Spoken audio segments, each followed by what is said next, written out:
Dia 19 de junho, essa é a nossa casa em Londres e nós estamos saindo de férias agora.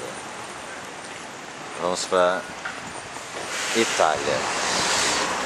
Esse é o primeiro momento que a gente está querendo registrar essa viagem. Qual é o seu depoimento sobre a viagem? Vai ser ótimo. Senti. Agora estamos indo no parquezinho. Uma mala muito pesada. Estamos carregando uma mala extremamente pesada. Por que ela está escura? Além de ser fechado. Ah, é.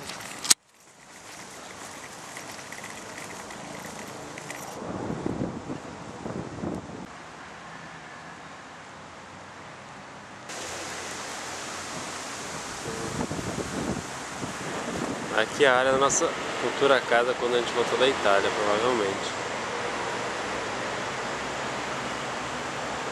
Bebezinho.